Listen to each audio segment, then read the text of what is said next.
wadde manyi twasabye Mukama tukwebaza olwa session eno gye tuzeemu tuyambe okutegeera okukola bitulina okukola ebinayongera maaso obwakabaka binayongera maaso obulamu bwaffe ssekinoomu ebinatuyamba n'okubeera relevant ab'omugaso mu community family zaffe n'eri abantu bonna abatusinkana mu Kristo Yesu Mukama waffe tusabye nga tukkiriza amiina.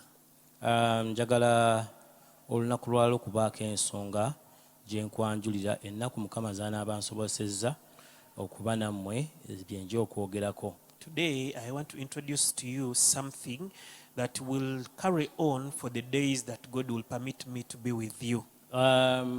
Nenda kwogera kuzzaamu maanyi, kigenda kubeera kigambo kya kuzzaamu maanyi eri group y'abantu be tuyita abakola. It is going to be a word of encouragement unto the people or the working community. Ate ekigambo kye kimu njagala kibeere nga kiyamba omuntu ate abadde takola okuba nti naye anoonya ekyokukola. And at the same time, I want this word to help someone who was not yet doing something or working to rise up and start to do something. Then ekigambo kye kimu njagala kisinkane njogera ku objectives z'okubuulira kwange.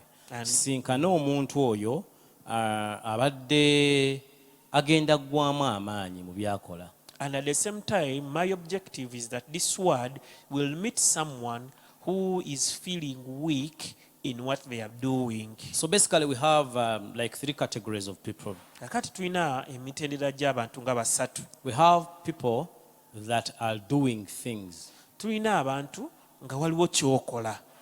Make sure you are not doing nothing. Kakati gwe kakassa tuwaakiri olina kyokola. Because many people, if you ask them what are you doing, they will tell you nothing. Kubanga abantu abasinga obabuuza ki kyokola ne baga tewali kyenkola. So make sure you are not doing nothing. Kakati kakassa nti nno gwe kyokola si kyekyo tewali. Because if you do nothing, you become nothing. Kubanga bw'obanga gwe tewali kyokola era ofuuka tewali. So right now I want to talk, there is a group that is called those people that are doing something. They have what they are doing. Kakati waliwo ekibinja ky'abantu nga bano bo balina kye bakola. We have another group that is finishing something. Kati ate waliwo abalala nga babadde ne kye bakola naye nga batuuse okukimaliriza. There you will find that you're talking about people that work on the basis of contracts. Kati twogera ku bantu nga mmwe mukola na contracts. We have people that have been working for 7 years for the same company and this person is like enough is enough. Waliwo abantu ng'obadde okola okumala emyaka 7 oba ng'ogamba nti kimala kati nkooye. So you're finishing something. Kati waliwo ky'omaliriza. Then we have others that are beginning something. Ate waliwo n'abaliko kye batandika. So the other category of nothing doers is also there. Kakati waliwo ate ne bali abataliiko kye bakola. So basically my talk this week or the days that I'll be talking or preaching, I'll be basically trying to throw some light on those areas. Kakati mu wiiki eno nze ngenda kubeera nga ngezaako okutangaaza ku mitendera egyo gye twogeddeko. First question is, what are you doing? Ekisookera ddala kye nandikubuuzizza nti kikyokola. What are you doing? Kikyoliko oba kikyokola. It is quite important to know what you're doing. Kya makulu nnyo gw'okubeera ng'otegeera kikyokola. It is very bad to be doing something and you don't know it. Ate kyakabenje nnyo kibi nnyo gw'okuba ng'olina kyokola naye nga tokimanyi. And you don't know when it will end. Era nga tomanyi ddi lwe kinaakoma. You're just doing it. Ng'okikola bukozi. You wake up. Ozuukuka. It's a cycle. Nga kya muddiriŋŋanwa. You wake up. N'ozuukuka. Dress up. N'oyambala. Go to a job. N'ogenda ku mulimu. Do that job. N'okola omulimu ogwo. In the evening. Kawungeezi. Go to the joint where you pass. N'oyita w'oyitira. You eat. N'olya. You buy what you have to buy. N'ogula ebyo by'oteekeddwa okugula. N'oddayo ewaka. Eat. N'olya. Bathe. Ne wonaaba. Do some little prayer. N'osabayo katono. Sleep. Ne weebaka. Wake up. N'oddamu n'ozukuka. That same thing. N'oba nga ekyo ky'oddamu you do it for a week. N'okikola wiiki. For a month. Omwezi gumu. For a year. Omwaka gumu. 2 years. Emyaka ebiri. 7 years. Emyaka 7. There should be a reason why you're doing what you're doing. Wateekwa okubaawo ensonga lwaki okola ekyo ky'okola. For us to have dividends or outcomes of what we are doing, we should have a purpose why we are doing it. Fe okufuna amagoba mu ebyo bye tukola wateekwa okubaawo ekigendererwa lwaki tukola ekintu ekyo. It must be having a time limit. Ekintu ekyo ky'okola kiteekwa okuba nga kikugirwa ebiseera. You must be elevating or graduating progressively from one level to another level in the same thing that you're doing. Era mu kintu ekyo ky'okola oteekwa okuba nga ova ku mutendera gumu ng'odda ku mutendera omulala ng'era ogenda oyambuka amadaala. Yes, yet we have another group of people. Naye ate tulinawo ekibinja ky'abantu You are abalala. finishing something. Gwe ng'ate olina ky'omaliriza. You started that contract, maybe it was for 2 years. Watandika contract eyo ayinza okuba yali ya myaka ebiri. Now it is about 1.5 years. You're doing the same contract. Naye kaakano oli mu mwaka gumu n'ekitundu ng'okyakola You're remaining contract with 6 months, kitegeeza oba osigazaayo emyezi which means mukaaga. you're finishing. Ekitegeeza nti kati gw'onaatera omumaliriza. But if you finish, what next? Naye ate bw'oba omaliriza emyaka gye egy'ebiri ki ekiddako? At the signing of the contract, what was in your mind? Bwe wali osayininga contract eyo okukola emyaka egy'ebiri ki ekyali mu bwongo What bwo? was your intention? Era wali oluubirira kukola What ki? would you say that I have achieved Era kati ng'osobola kugamba nti ki ky'otuuseeko because of this contract? olwa contract eyo Maybe gy'okoze. you are not oriented when you are entering that contract. Osanga tewateekebwateekebwa wali oyingira mu contract eyo. This time has come to orient you Kakati akaseera kano kazze that okukuteekateeka if you get another contract, nti bw'oba ofunye contract endala they think in the 2 years, ng'oba bw'olowooza mu myaka egy'ebiri they're going to give you like 15M. bajja kuwa ndowooza obukadde nga 15. So before you sign that contract, Naye nga tonnasayininga you need contract to eyo, plan, what am I going to use these 15 millions? olina okupulaninga n'ogamba emiliyoni zino 15 ze nnaafuna mu contract eno ey'emyaka ebiri ngenda zikolamu ki? Because in Africa, for us, we are people that are there to address everything that rises up. Kubanga ffe mu Bafirika tuli awo ku kaseera kubeera nga ekivaayo ate ekyo kituteekako amaanyi. The door at my grandmother's place has broken down. I'm getting 15M, I get 1M and I send it. But I had planned that the 15M, I'm going to buy a plot of land after that contract. Nali nsazeewo nga ntandika contract eno nti bwe naafuna obukadde 15 mu myaka gyange ebiri ngenda kugulamu ettaka. Naye ate kaakano bankubidde essimu baŋŋambye oluggi lwa maamawo mu kyalo luguddemu. Kaakati weetaaga oggyeko akakadde kamu okaweereze mu kyalo bakole oluggi olwo. Your brother is at the police, he stole someone's chicken. Bannange muganda wo baamusibye ku poliisi yabbye enkoko. So I'm not saying that we should not help people. Sigamba nti nno tetulina kuyamba bantu. But if you're entering a contract, Naye bw'oba oyingira contract if we are eyo, doing something, bw'oba ng'olina ky'okola we should have a purpose why we are doing it. oteekwa okuba n'ekigendererwa We should lwaki have okola. objectives and goals of why we are doing what we are doing. Era tuteekwa okuba n'ebiruubirirwa n'ebyo ebitusindiikiriza okukola ekintu ekyo This kitukola. pushes us to the next level. Kakati kino kitusindika ate ku mutendera Because if oguddako. you're finishing something, Kubanga bw'oba ng'olina ky'omaliriza, it means you're going to begin a new thing. kati awo kitegeeza ate waliwo ekipya ky'ogenda In otandika. this world, you cannot have a time to rest. Mu nsi eno tosobola kufunayo kadde ka kuwummula. You cannot say that you retired. Tosobola kugamba nti nze nawummula. There is no retirement. Teri kuwummula. In fact, the Bible says God retired or finished. After finishing, that's when he rested. Kakati Bayibuli yeegamba nti Katonda bwe yamaliriza okutonda awo yawummulira. And the resting of God is not resting as you think. Naye ate okuwummula kwa Katonda si kuwummula kuno kwe tulowooza. When he finished his plan, Ye bwe yamaliriza the enteekateeka ye, things he had determined to do, ebintu bye yali asazeewo okukola, then he rested. olwo n'awummula. He rested from that work. N'awummula okuva ku ogwo omulimu. And that work has its own principles that will push it on. It doesn't have to come back again and cause me to have a child. There is a principle that causes me to have a child. It's within. Omulimu ogwo Katonda gwe yakola yaguwa ennono zaago ezigwongerayo buli kaseera katalina kujja gyeri okuyambako ofuna omwana kuba ye yateekawo ennono ezongerayo omulimu ogwo Genesis gwe chapter yakola. 2 verse 1 says, read, thus the heavens and the earth and all the host of them were finished. Ne biggwa okukola eggulu n'ensi n'eggye lyabo lyonna. And on the seventh day God ended his work which he had done, and he rested on the Sabbath day from all his work which he had done. katonda n'amalira ku lunaku olw'omusanvu emirimu gye yakola n'awummulira ku lunaku olw'omusanvu mu mirimu gye gyonna gye yakola.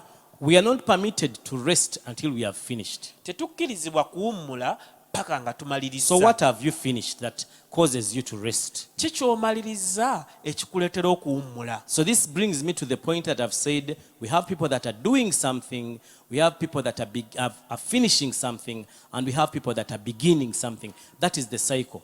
Kakati okyo ne kindeetera ku kye twogedde ku luwalo luno nti waliwo abantu abalina kye bakola, waliwo abamaliriza kye bakola, ate waliwo abatandika You kye bakola. should be somewhere in that cycle. Kakati mu luwalo olwo lwe twogeddeko olina okubaako w'oli. As you're finishing that contract, that thing, that job you have been on for 10, 15 years, 12 years, you have been a housemaid, whatever you're saying that I'm winding up with this. Ng'ofundikira omulimu ogwo oba yonna gy'obadde okolera emyaka 15, myaka 2, myaka 12, gwe ng'ogamba nti kati bannaye nfundikira kino. You should be having a plan of what you're going to begin. Oteekwa okuba n'enteekateeka y'ekyo ky'ogenda okutandika. You must not finish until you begin. Tolina kumaliriza nga tonnatandika. Don't go away from that job until you have somewhere you're going. Bannange tova ku mulimu ogwo paka ng'ofunye ate awalala We gy'ogenda. plan our next move when we are still on this assignment. Kakati tuteekateeka kye tugenda okukola ekiddako naye nga tukiteekateeka tukyakola kino kye tugenda okuvaako. So this week I want to talk about the mindset of work. Kakati mu sabiiti eno oba wiiki eno yonna njagala kubeera nga nkola ku ndowooza y'okukolako, nga njogera ku ndowooza I get it from y'okukola. Nehemiah chapter 4 verse 14. Era nga njijja mu Nekemiya 4 olunyiriri lw'e14. We shall read verse 8. Tujja kusomawo olunyiriri lw'omunaana.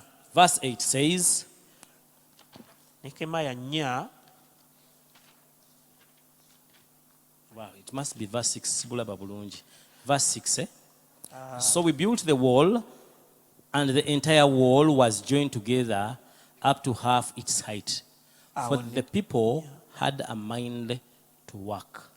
Awo ne tuzimba bbugwe yonna n'egattibwa wamu okusituka we yenkana obugulumivu, kubanga abantu bassaayo omwoyo eri omulimu. For the people had the mind to work. Verse 6, for the people had the mind to work. Nekemiya 4:6, kubanga abantu bassaayo omwoyo eri omulimu.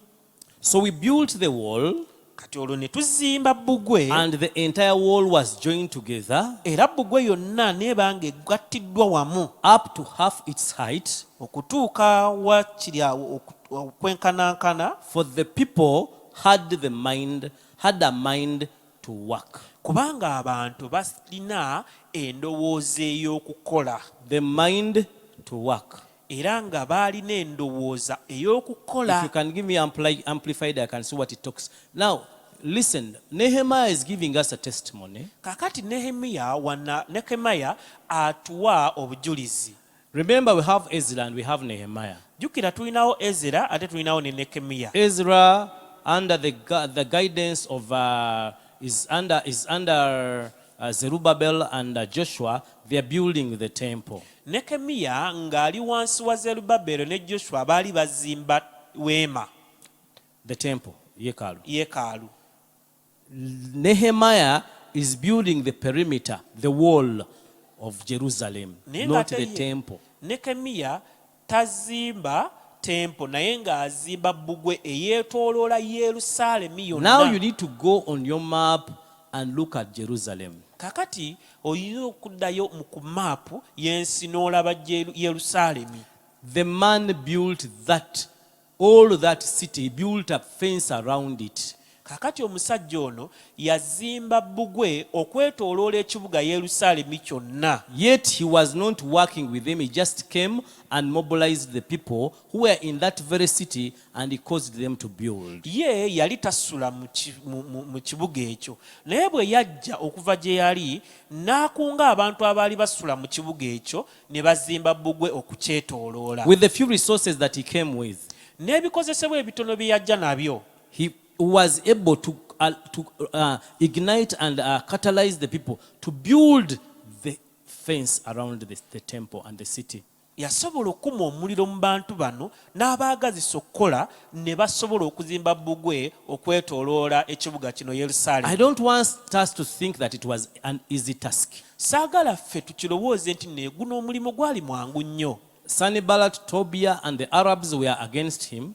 Sanbalaki, Tobiya wamu n'Ab'Ebuwalabu baali nga bamulemesa. They mocked him. Era nga They were putting rubbish in everything that he was doing. nga bamukyokooza era nga ne buli kyakola bakiyiwako amazzi. But he's giving us a testimony that the reason why he was able to build Naye atuwa okujulira era atugamba nti ensonga lwaki yasobola okuzimba n'akola ekyo kye yakola. he says, so we built the wall and all of it was joined together to half its height. The people had a heart and mind to work. Agamba nti ne tuzimba bbugwe yonna n'egattibwa wamu ekitundutundu ekyalina okuzimbibwa kubanga abantu bassaayo omwoyo n'omutima okukola. The attitude to work Kakati omwoyo gw'oteeka mu kukola will cause you to do big things that are bigger than life. kijja kuleetera okukola ebintu ebinene ennyo ebisinga n'obulamu. Many people go to work.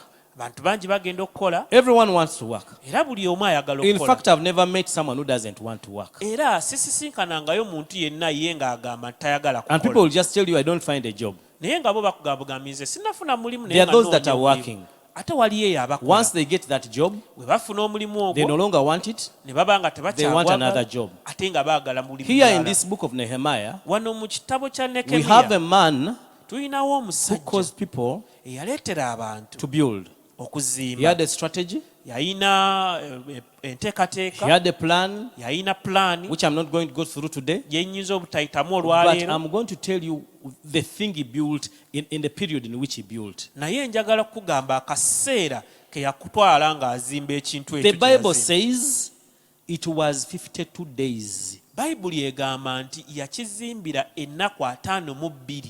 That is chapter 6, verse 15. Olwo lw'essuula ey'omukaaga olunyiriro lw'15. So the wall was finished on the 25th day, of Elul, in 52 days. Bwe kityo bbugwe naggwa okukola ku lunaku olw'amakumi 25 olw'omwezi Eruli mu nnaku 52. I don't know, 52 days is almost 2 months. Simanyi naye ennaku 52 ndowooza gy'emyezi ng'ebiri. He built a fence just up here. We have a fence that was built around the tombs. I think it took like 6 months to build only that. Just a small plot. Bbugwe yonna wano tulinawo bbugwe gye baazimba ku Masiro. Ndowooza yatwala emyezi nga 6 just okugizimba ku poloti obupoloti. I want you to imagine a city. Naye bwe njagala olowooze ekibuga 52 days. nga mu nnaku 52. And Nehemiah gives us a secret why it was possible. Era Nekemiya atuwa ekyama lwaki baasobola okukikola mu nnaku 52. The people had a mind and a heart to work. Kubanga abantu baateekayo omwoyo era balina omutima okukola. We have a group of people right now Tulinayo ekibinja ky'abantu mu kaseera that kano are on jobs that they don't want, nga bali ku mirimu naye nga tebagyagala. that are on work that they don't want. Nga bali ku mirimu gye bakola naye nga tebaagala And all kukolayo. they want is just to get something to put on your mouth that day. Era nga bo ekibatwalayo kufuna kye banaateeka ku mumwa We should kulya. change the mindset of work. Kati twandikyusizza engeri gye tulowooza ku mirimu. Paul talks to the Colossians and he gives them counsel about work. Pawulo ayogera n'Abakolosaayo n'ababuulira n'abaako amagezi g'abawa ku kukola. And he says in chapter 3, verse 23, Era ng'ayogera mu ssuula ey'okubiri olunyiriro lwa 23 that whatever your hands finds to do, nti buli kintu kyonna omukono gwo kye kusanga okukola do it with all your heart. kikole n'omutima gwo gwonna. Do it with all your heart. Kikole n'omutima gwo gwonna. If you are to be questioned, Singa obuuzibwa ekintu kyonna what you're doing right now, kikyokola mu kaseera kano, are you doing it with all your heart? bannange ekyo kyokola okikola n'omutima gwo gwonna. Because we start with the people that are working. kubanga tutandise n'abantu abo abalina kye bakola. It is Colossians chapter 3 verse 23. Abakolosaayo ali ku gundi simutegeera. Abakolosaayo 3:23. Whatever may be your task, tikyonna gwe kye wandyagadde okukola, work at it heartedly. Buli kyonna kye mukolanga mukolenga n'omwoyo. Not as for men, si nga ku lw'abantu, as for the Lord. naye nga ku bwa Katonda If you were to waffe. clean this table, Singa bakuwa emmeeza eno and okugiyonja it is your work, nga gwe mulimu gwo, after cleaning it, ng'omaze ogiyonja and they are paying you at the door, ne bakusasula ng'omaliriza omulimu they ogwo. tell you that that table Ne bakugamba emmeeza eyo is what the Lord is going to use. Katonda gy'agenda okukozesa. Ronnie, would you come back and clean it again? Nsobola okudda nenziramu ate n'engiyonja. Why? Because when you are cleaning for men. Kubanga gwe wabadde ogiyonja okusooka, wabadde omanyi ogiyonjeza muntu. So Paul is telling us, Kakati Pawulo atugamba for us to do things with excellence, nti ffe okukola ebintu byaffe mu ngeri ensukkulumu, to have better results of what we are doing, n'okufuna ebisingamu ebikira ku ebyo bye tukola, to be excelling and being promoted in the places of work, ne tubeera nga tusukkuluma era nga tukuzibwa eyo gye tukolera, that we should contribute value. nti tulina okubeera nga tugattako We omuwendo, should communicate value in everything that we are doing. nga buli kye tukola tulaga omuwendo mu ekyo The kye essence tukola. of our doing that job is to promote Christ. Kubanga ekigendererwa kyaffe ekikulu ennyo okubeera nga tukola omulimu ogwo, kubeera nga Kristo tumutunda era nga So Paul tumulaga. is telling us, whatever we do, let us do it with all our heart, not as unto men, but unto God. Era Pawulo atugambye nti buli kyonna kye tukola, tukole ekintu ekyo n'emitima gyaffe gyonna, nga tetulinga abakikolera abantu, naye nga mulimu bwongo bwaffe tumanyi tukikolera Katonda. I've just asked my brother Ronnie here, Era mbadde mbuuziza bubuuzi ekibuuzo wano, that if you're to be on that camera right now, singa gwe omuntu akwata kamera eyo, and as you're holding the camera, era ng'okutte kamera eyo, you're seeing Dennis and Ronnie. ng'olaba Dennis ne Ronnie abali mu maaso go, But as you're holding that camera with ease, doing this on the laptop, whatever you're doing other things as you're doing this. You're doing dual things. ng'okola ebintu bya mirundi ebiri, wankubadde okutte kamera, naye ate eno ne ka WhatsApp ko okaliko, olina essimu yo, olina kyokola, naye ng'ate ne wano On okola. turning your eyes, you see that it's the Lord seated. Ogenda okujja amaaso go bw'oti ku ssimu, ng'oli ku kamera, ogolaba nga wabadde watudde Dennis, watuddewo Katonda. How would you hold that camera? Kamera eyo wandigikutte otya? If I give you to wash dishes, Singa bakuwa okubeera ng'oyoza ebintu bye after baliriddemu, washing those dishes, bw'omala okwoza ebintu ebyo bye and you have put baliriddemu, them on the sink, wherever you can put them, ng'obyanisa awo wonna w'obyanise, and they tell you, ne bakugamba the mugs and the things you're going to use, you have washed. nti ebikopo, amasowaani n'ebintu byonna by'oyozezza. There is a meeting, God and the angels, they are going to talk about Job. Waliwo meeting y'abamalayika ne Katonda nga bagenda okwogera ne ku Yobu. They are going to use them. Bagenda kubanga babikozesa. Do you think you can go back and tell them, give me 5 minutes or 10 minutes, I wash them again? Gwe tolowooza nti oyinza obagamba nti bane musooke mupeeyo obudakiika nga 5 n'odduka oddemu obyoze? If that shop, your master was the Lord, Singa edduuka eryo ly'otundamu mukama wo yali Katonda, would it be dusty like that? lyandibaddemu enfuufu bw'etyo? So Paul is telling us, he's giving us an attitude of approaching work. Kati Pawulo atuwa engeri endowooza gye tulina okukozesa nga tuli ku mirimu He gyaffe. says, whatever. Ng'agamba buli kimu, Whatever. buli Whatever is a blank check. buli kitegeeza olina oteekawo, osobola oteekawo buli ky'oyagala. Washing, Kuwoza, worshipping, kusinza, cooking, kufumba, cleaning, kulongoosa, using the toilet. n'okubeera ng'okozesa toyireeti ogyeyambisa. Everything. Buli kimu. If we could have that approach, Singa tube n'endowooza eno, I'm telling you, no one of us would be lacking a job. era mbabuulira nti tewali kuffe muntu n'omu yandibadde nga talina kyakola. Are you building? oli Are you muzimbi playing machines? oba ozanya Are okuba you a bivuga. maid? Oli wa waka Do oyambako you, mirimu do you work in gy'awaka the market? oba okola mu katale.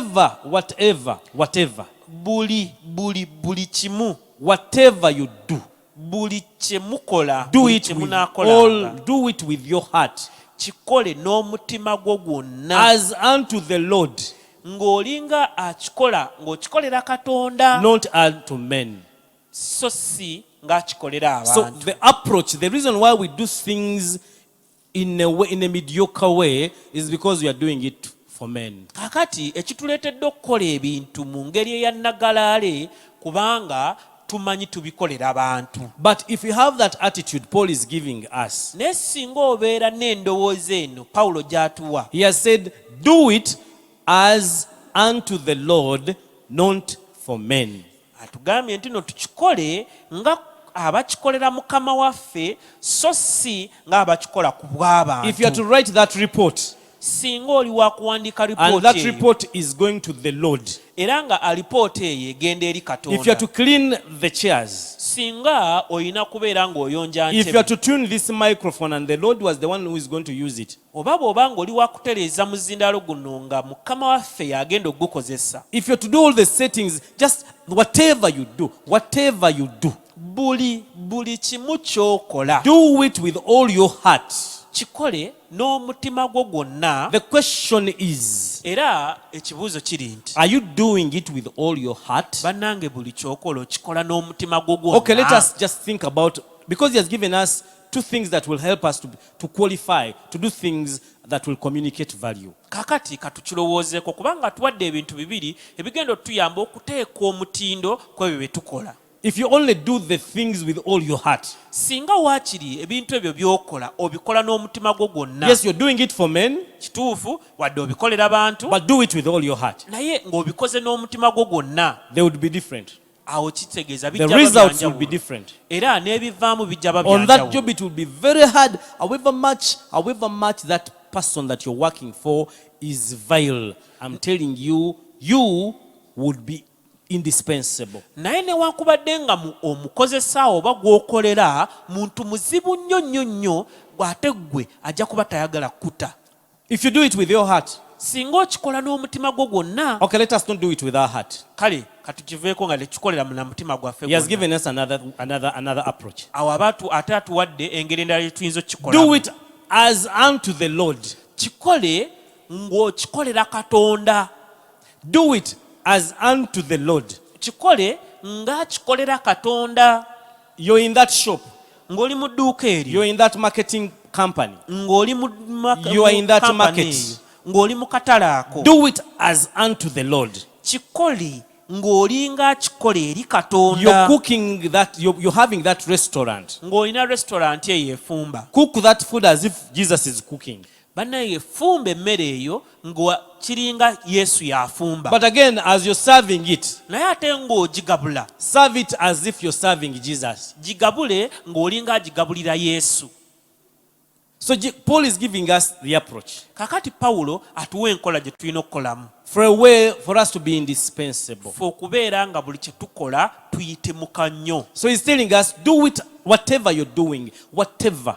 Buli kyokola, agambye buli kyokola. You cannot minor in some things and major in others. Tosobola kubaako by'ogamba nti bino mbiteekako nnyo essira naye ate bino byo mbikola mu ngeri ya In the butono. small things, if you are not excellent, you will not tell us that you will be better in the bigger things. Kati obuntu obutono ennyo bw'obanga ggwe tobukola mu ngeri ya nsukkulumu, tosobola tugamba nti ebinene bwe binajja onaabikola mu ngeri If you ey'amaanyi. look at one area of your life which is neglected, it tells us that one time you're going to neglect other areas that are Wabaawo important. mu bulamu bwo eriya yonna gy'otataddeeko ssira, kitegeeza nti ate era waliwo eriya endala mu bulamu egyo okujja nga wadde nnungi nnyo oba ya makulu nnyo ogiveeko naye obeere nga togiteekako ssira. So Nehemiah tells us Kakati Nehemiya the atugamba reason why I finished this project in 52 days, nti ensonga lwaki omulimu guno nagumaliriza mu nnaku 52, he would have gone into the Guinness Book of Records yandibadde ndowooza ayingira ekitabo ky'abo abantu abakyasinza okukola ebintu because that time ebisukkulumu. machinery was down.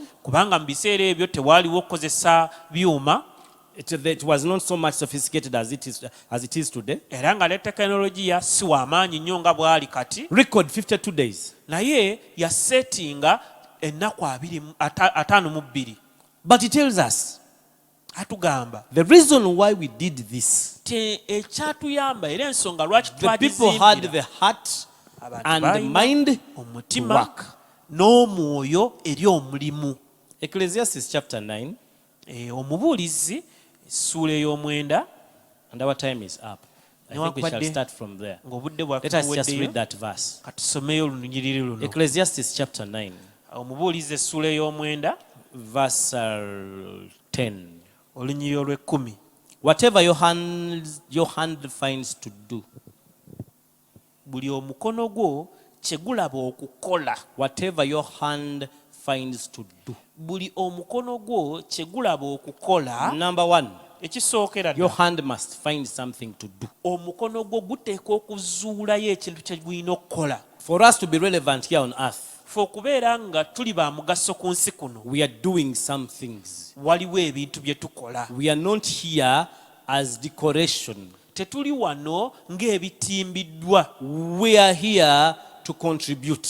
Tuli wano okubeeko kye tukola. For the rent that we pay on earth, sente ze tusasula wano ku nsi, for our being here, fe okubeera wano, is our contribution. kwe kuba nti tulina kye tukola, kye tuteekawo, kye and tugattako. no one is on this planet that is not contributing. Era tewali muntu yenna ali ku nsi kuno nga talina kyagattako. You're either contributing negatively or you're contributing positively. Oyinza okuba ogattako mu ngeri ezimba oba ogattako mu ngeri emenya. And there are people that have determined to contribute way above on the spiritual level, that because they have the excellent spirit in them. Ate waliwo abantu nga bo basazeewo okubeera nga bagattako n'okusukkuluma mu kintu eky'omwoyo kubanga mu bo balina omwoyo omusukkulumu. They have decided to create a culture that you should expect excellence whenever they do something. Bo basazeewo okuteekawo embeera nti bo obasuubiramu buli kaseera obasuubiramu ekintu ekisukkulumu.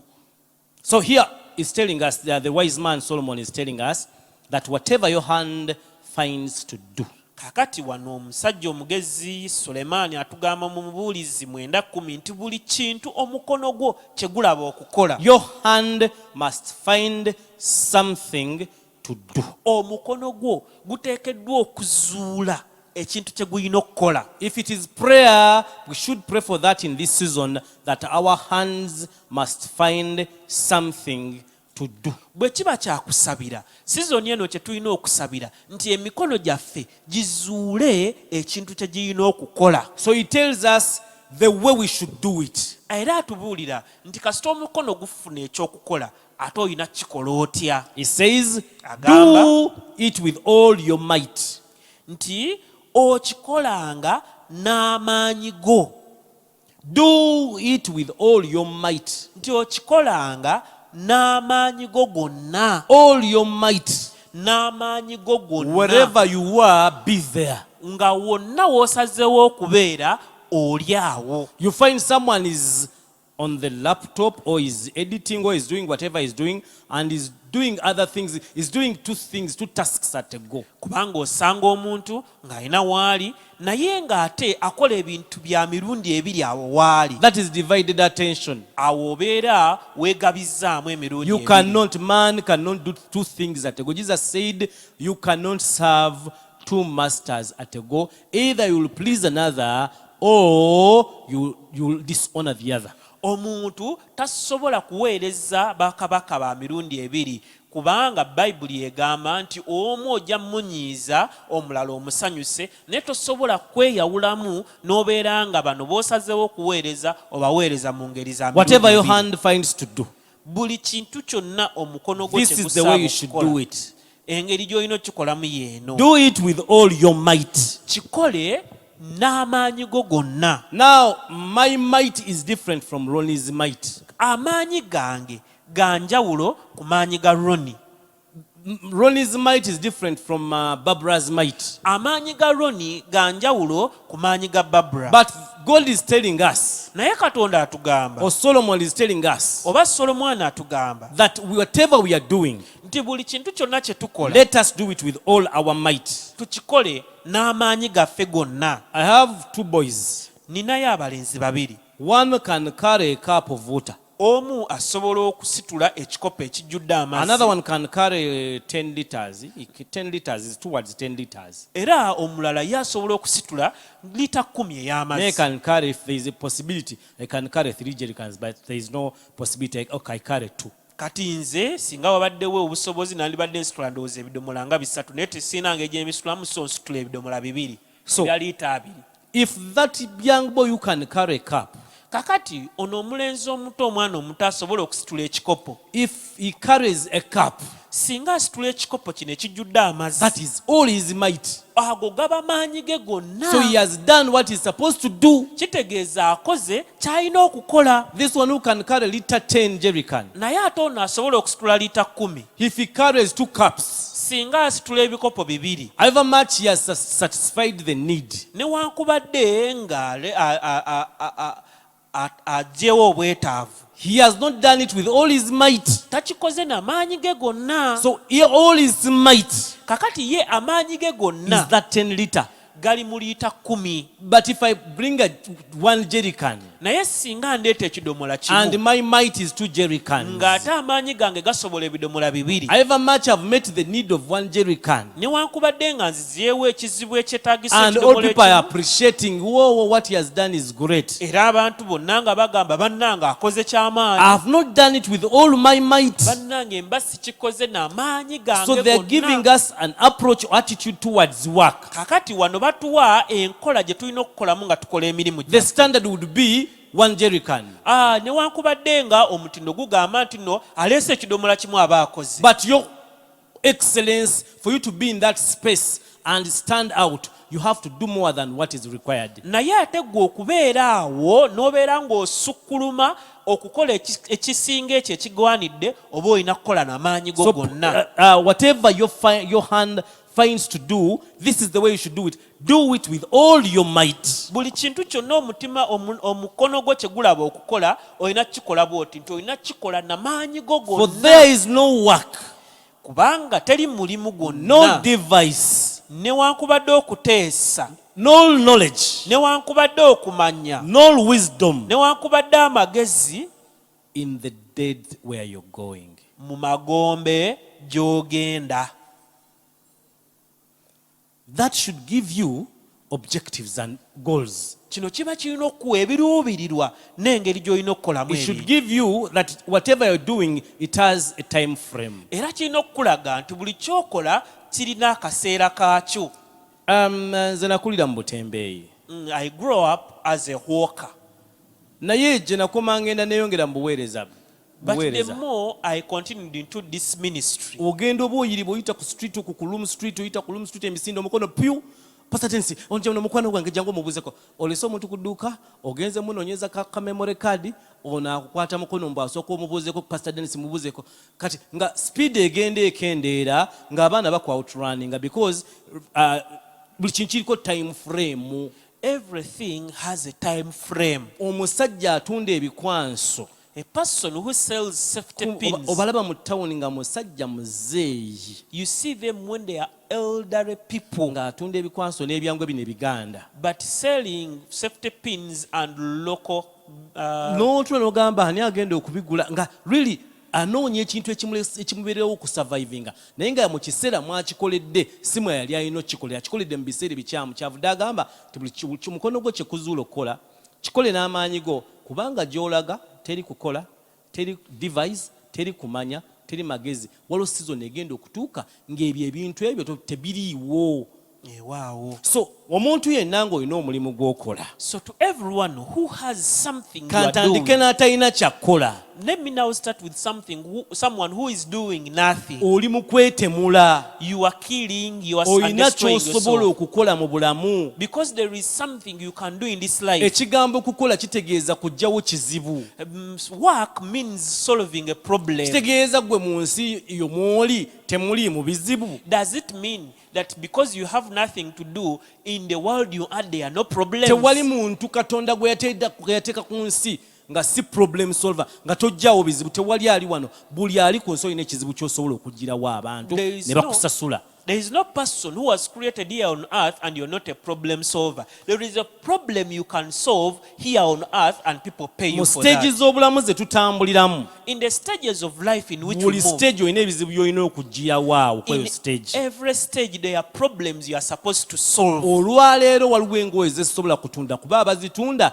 balina okuba nga bazambadde nga balina n'okuba n'ebika by'enviiri bye balina byesobola kubeera nabyo. Today there are some kinds of styles of clothes I cannot sell because the people selling them or who can sell them are supposed to be wearing them and they have to style themselves in a certain way which I cannot Era do. nga bakasitoma sisobola baguza And I cannot sell to certain customers. kuba n'okugitunda obutunzi sisobola kukitunda. Because even just selling that particular cloth, I cannot sell it. Kati ngezako kugamba muti buli olina season katonda zaakuwadde nga bw'olina okukolera ekintu ekyo kasita tukikola woonaddako kikola kijja kuba tekikyakugasa nga tekiri appropriate.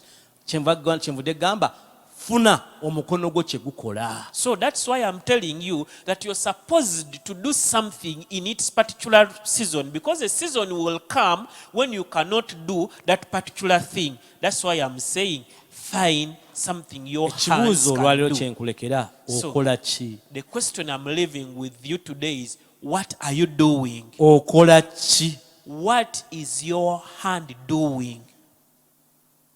Ekibuuzo ekigoberera ekyo And the following question to that question, okikola otya? how are you doing it? Kubanga abasinga mulina bye mukola Because many of you have things that you're naye doing, ng'engeri gye tubikolamu and yet the way we are doing them, nga mugubya bugubya. when you are instead breaking. Ng'okola bambi sigamba nti tokola. And the truth is you are doing something. Naye ng'okola kwokola bakuwa essaati ogyoze ng'ogubyangubye nga nnyini yagamba senga yagirese nga bambi okola naye ng'oli mu kugubya.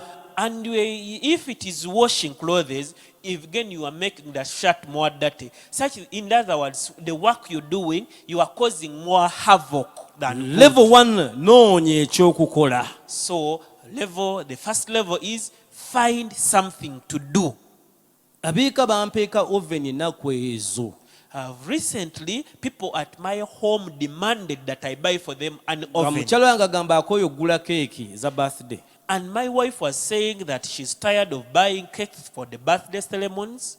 Ne bagenda ku intaneti So they went online ne bayiga keeki and they learned how to bake cakes. ne bampeeka oven. And they demanded oven from me. Mukama n'annyamba n'ewanvuwa And God helped me. ne bagenda ku YouTube era And they went on internet ne again. bayiga okufumba keeki ng'ozifumbisa musenyu. And they learned how to bake cakes with sand. Nagenda okudda nga bagamba oven yo gireke And by the time I went back, they told me, we no longer need your oven. nga batukoze keeki yaabwe ya birthday So they had baked their birthday cake. nga bagikoledde mu sexual ngizayo kulaba babikola naye nga bagamba bagifumbisa musenyu. I don't know how they did it, but they told me that they used the sand. Tuli mu mulembe So we are in a time ng'osobola okuyiga ekintu kyonna ky'oyinza okulowoozaako. whereby you can learn anything that you can think about. Oyinza obutakola keeki You may not be able to bake a naye awo cake, w'ova awo awoobeera awo but in your residential area where waliwo you ebizibu stay, nga gw'osobola okubijjawo. there are certain problems which you can solve. Waliyo ebintu by'osobola okuggyawo. There are things you can solve. Waliwo omukono gwo bye gusobola okukola. There are things which your hand can do. Waliwo abakola mwebale kukola. There are people working. We thank you Mwe for working. mbabanja kubikola na mitima gyammwe ng'abakolera Mukama. For you, I'm demanding you to do what you're doing with all your heart as if you're doing it for the Lord. Mwe mbabanja kubikola n'amaanyi gammwe gonna. For you, I'm demanding you to do them with all your might. Njagala kugamba rent gwe tusasula ensi the rent that we pay on this earth is our contribution. Sente ze tusasula ez'obupangisa wano ku nsi byebyo ebizibu bye tujjawo byebyo bye tuleeta bye tukola mu What are you kitundu. contributing? Gwe kikyoyongerako. What are you contributing to the wealth of this world? Gwe kikyoyongerako ku bugagga bw'ensi What is your eno. difference of coming here? Era waleetawo njawulo ki gwe bwe wajja You're ku being nsi here, kuno? what difference do we have? Era kireetawo njawulo ki bw'oba ng'oli What is wano? your brand because your brand, no one can have you cannot have my brand. Don't even tewekoya. My brand is mine and your brand is yours, and we need your brand and we need my brand. So we are missing your brand. Era gwe omanyikiddwa ku ki kye bamukumanyiiko, kubanga nze kye bamanyiiko tebasobola kubanga gwe kye bamukumanyiiko. Era teweekooya kubeera nga oyagala kubeera nga nze, naye twagala tubeere nga tukubaako kye tukutegeererako gwe kye tuyita brand yo. Njala tukomaawo. We want to end there. Nehemiah agambye And Nehemiah said, ensonga lwaki baazimba bbugwe mu nnaku entono ezo, the reason as to why they built the abantu wall baalina omutima n'endowooza ey'okukola. within 52 days is because people had an attitude towards work. Tujja kutandikira awo enkya. And tomorrow we shall begin from there. Tukomye mu Ecclesiastes chapter 9. Because we have paused from Ecclesiastes 9 Tujja kutandikira awo. and we shall pick it up from Mukama there. akuwa omukisa May God bless you nga ofuna approach empya mu ngeri gy'okolamu ebintu. as you renew your approach in the way you do things. Yes, olina endowooza ey'okukola.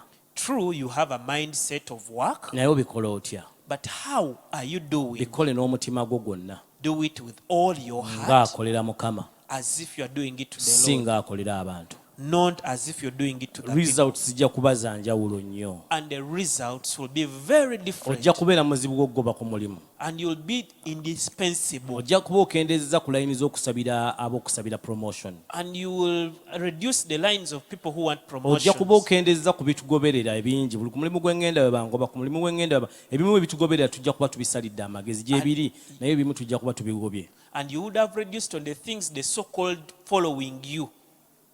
Mukama abawa omukisa. May God bless you. Amen. Tweyanziza nnyo, tweyanzege Musumba Denis olwa okutubangula mu ngeri eyo, era nange ndowooza ngenda kufuna okuba nga nteekamu amaanyi ate n'omutima n'omwoyo omwekyo kye mba nsazeewo okukola. So tujja gye muli mu kaseera kano abali online, manyi tuluddewo nnyo okubeera nga tuwuliziganya okuva eyo gye muli, naye ate bw'oba obuuliza ddala ekibuuzo okuyita nga okibuuliriza ddala mu ebyo byennyini bye tusomye, ate kiba kikola bulungi nnyo. Musumba Denis tumweyanza nnyo kuba mumanyi muntu mukozi, era nange waliwo bye namuyigirako okukola, waliwo byamma okumbangulamu mu kukola, era nkwebaza nnyo olw'omutima ogwo, kubanga si mukozi bukozi naye ate alina n'omutima ogwagaliza, akuwa ne ku magezi n'okuwabula. So Mukama akuwa omukisa ssebo, kubanga yateera nekyendabye nti kyoyogerako tokyogerako bwogezi, naye kyekyo kyennyini kyoli. Ebintu bye mulabyeko ng'akola abikola n'omutima gwe gwonna. So abali ku YouTube, Facebook amu ne Zoom musobola okuweereza ebibuuzo byammwe awo mu comment section ne tubanga tubiddamu. Lowooza Musumba nga tufune ebibuuzo tuweeyo, abantu babeere nga bawaayo mu kaseera kano. Omuntu yenna nga olina ekiweebwayo kyo nga tulinde ebibuuzo, jjukira nti tusomesa okukola, kyabulabe nnyo okugamba okuwaayo nga tukubuulidde kukola, kubanga okukola ye source wojja byowaayo.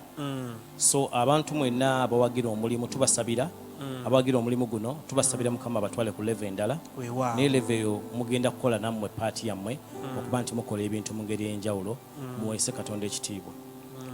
Namba zetuweerako aba MTN mobile money mujja kuweera ku 0785 058 540, ngambe 0785 058 540. Abaweerayo ku Airtel mujja kuweerayo ku 0706 540 102 oba 0706 540 102.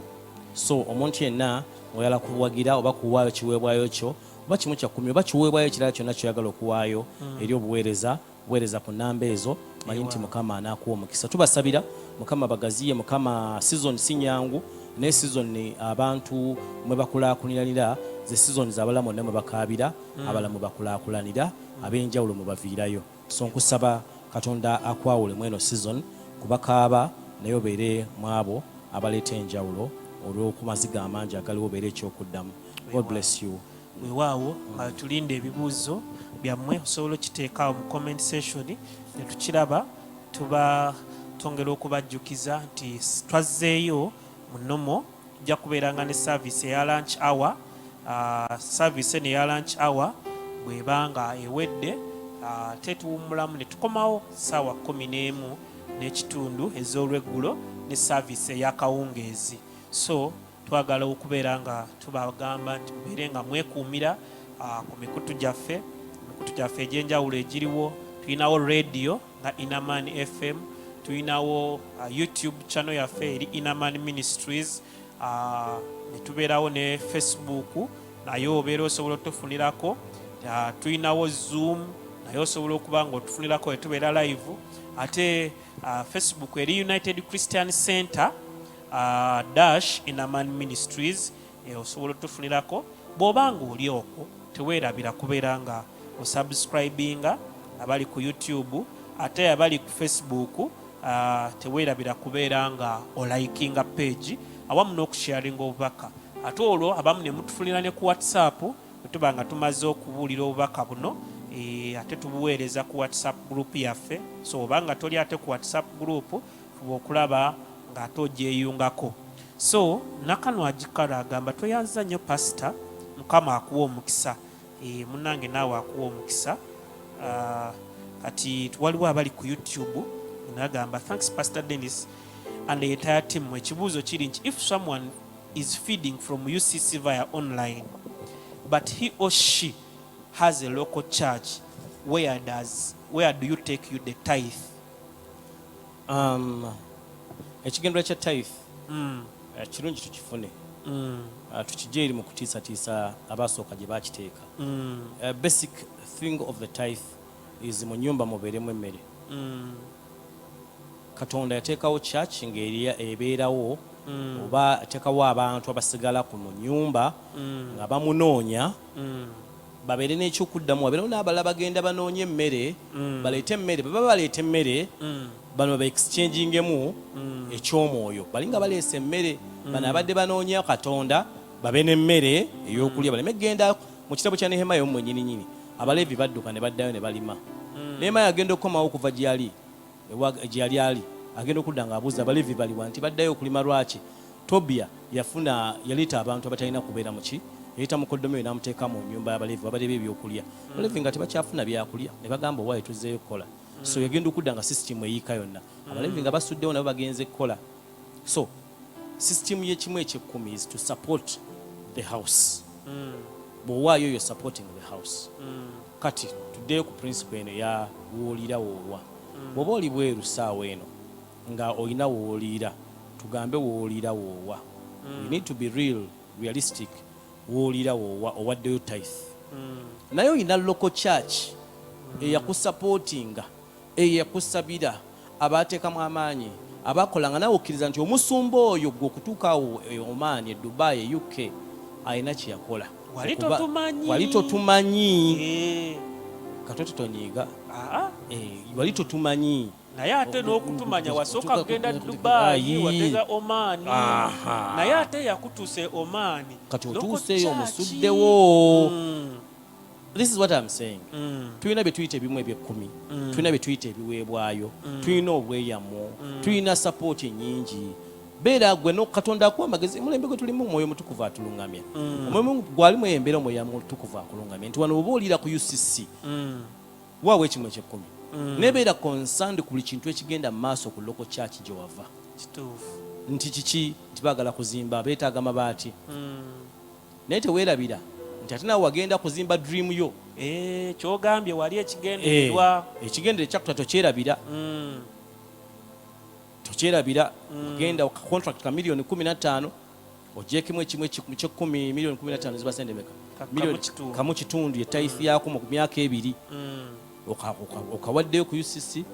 Church egambye egula ttaka lya milioni 8, n'okwata milioni 10 n'oziweereza. Eventually n'okomawo waka n'obagamba mbadde mulokole nnyo. Bulokole bo maama waayinza obutabutegeera, n'abaana be walekana ke walekozadde kayinza obutabutegeera bulungi, kayinza okukyawa Yesu. So sigenda ganti byamwagezi lungamizibwa. Katonda atuwa obugagga tubunyumirwe, number one, that we may enjoy it and then share and give. First of all, obugagga soko obwenjoying. Katonda obusente zakuwa kuliko ensigo n'ekyokulya byawula gye bayita ensigo. Ensigo eyo ya mirundi ebiri. Ensigo etambulanga self investment ne investment ya spiritual. Tetuddamu ate okusomesa buto, because abantu bavuwalidde mu Katonda nga beefula nti Katonda banange sente zange Yesu yazikuba. Yesu aba yakuba olwo akola ki? N'obusiru bukuba, n'obutamanya bukuba. Kati what we need to do, local church gye wava, they did a lot of work okuba nti otuuka e Dubai. Katonda mu kisa kye na connecting ku United Christian Talent Center. Jiwe Katonda kyakugambye jiwe, if it is tithe jiwe. Oba committing obagambe bannange yonna vaayo, you cannot bigere bibiri. Obagambe bannange bwenzire Uganda ngenda kudda ku UCC naye weerabira ekigambo kye bayita royalty, kintu kikulu mu bulamu. Abantu tebali royal abasinga.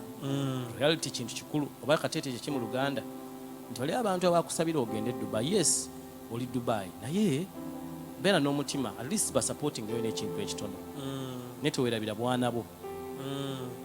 N'ekigendererwa kyo ky'osomesezzaako wali lwaki? Wali nnyo ennyonyi naye Musumbwa osomesezza kuba abalala sijja biddamu ebyabalala katugende n'ebyo. Nandase Josephine agamba nti Musumba Mukama yeebazibwe. Kibuuzo kyange kiri wakati wa Yokaana omubatiza ne Yokaana eyabikkulirwa.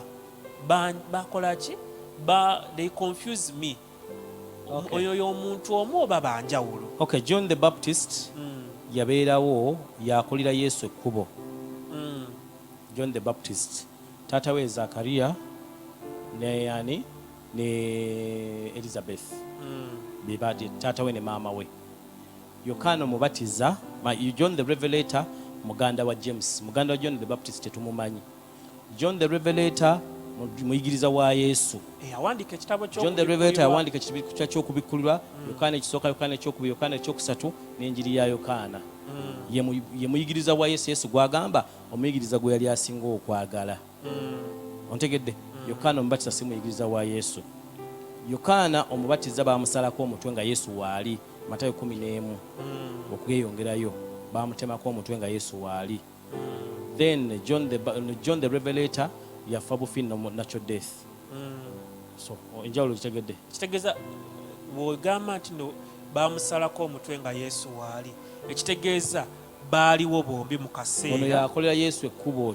John chapter 1. In fact John chapter 1 the njiri John the Revelator awandika ku John the Baptist. Teyeewandiikako.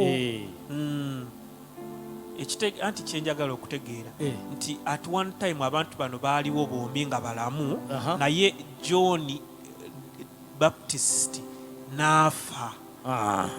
N'alekawo John the Revelator nga ye muyigirizwa wa Yesu.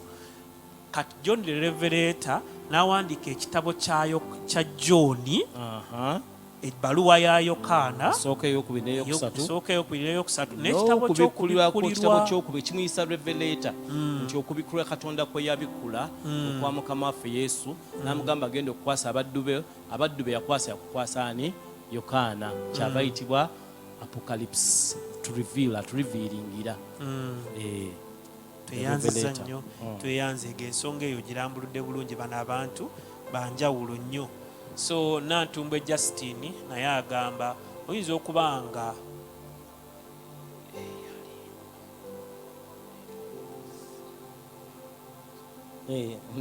nti ayinza okuba nga yali ampanga emmere nga si nnungi, kati nafuna UCC ayindiisa emmere ennungi. Oli namuvaako kati nsigaleyo. Ekibi ky'okuddamu ebibuuzo kyekyo bireeta ebibuuzo. Omuntu alondamu bakiyita kyo bayita selective communication, okulondamu by'oyagala. Kankuwa example, omukazi yali very quick. Omukazi yali ayagala mutabani waave ku mwenge, n'aleeta glaasi emu nga mulimu amazzi nayita glass endala nga mulimu waragi konko nakwata olusiringanyi naluteeka mu mazzi ne lubeera nga luzanya nalugyamu naluteeka mu waragi ne lukutukakutuka nabuuza omwana otegedde ki katete gwe oba otegedde ki nategedde nti waragi akutulakutula omwana yamugamba nti ntegedde bw'onywa waragi atta ebiwuka mu lubuto kati selective communication ebeera bwetyo akyalonze nakyo mwekiri mu ansa naye maama sikyabadde acommunicatinga omwana yalowooza nti wenanywa waragi ebiwuka bijja ffa ajja kutta ebiwuka mu lubuto maama naaba nga aweddeyo naye kyenjagala kyekino nti bwe twogera ku tithe wano twogera ku church ng'okyalina tithes ennungi nabo betwogerako nga local church yo ekyaliyo tebalina buzibu betwogerako wewali conflict esobola kubeera munti omusajja omubi muleke oba mutwale awo tebaawo conflict ndeke ekibi oba sikireka awo tiwali tomuntabuuza oba mulwadde okubuuza ekyo naye ekitubuuzisa always kwe kubanga yo obuuza between good and excellent ekintu ekirungi n'ekisingako tufunira conflict teri afuna conflict ku kawunga akatayidde nkalya oba sikalya kawunga akatayidde ne mwoga akaawa byonna sirya naye mu bintu ebirungi ebibiri ng'onoonya ekisingako yewe tufunira conflict kati tubadde ku church gye wavaamu nga nnungi ne UCC gye wafuna nayo nga nnungi kati conflict eri wakati oli awo ogamba nzira eno eyo yekyo gye mbadde nziramu naye gwe gy'omanyi nti mbi sisobola kugamba nti kati nayo gisupporting bayibuli egamba mu Balumi essuula esembayo essuula esooka nti bawagira n'ebyo you're not supposed to promote evil you need to starve it. Amina musumba tetujja kweyongerayo nnyo okuba obudde bwaffe bw'obugenze mbadde nsaba osiibula abantu bano ate enkya era tujja kudda mukama n'aba tusobozesezza tujja kubaawo musumba tusuubiza wiiki namba ng'ayogera ku mutwe guno ogw'okukola si wiiki namba naye time gye naabeerawo time gy'anaasobola okubeerawo weewaawo tweyanzege musumba badde nsaba osabire abantu bano ate obasiibule mbasabira era masinasaba mbajjukiza nti tubeera ne services zaffe zikyagenda mu maaso eza evening service zazeeyo nga bwe zirina okubeera tulina Monday Pastor Alex n'abasumba ne brother James Mutunzi administrator waffe Tuesday naabeeranga naawe Wednesday abakyala sorry munsonyiwe eyo Wednesday midweek service yaffe then Thursday nze Pastor Mukuye then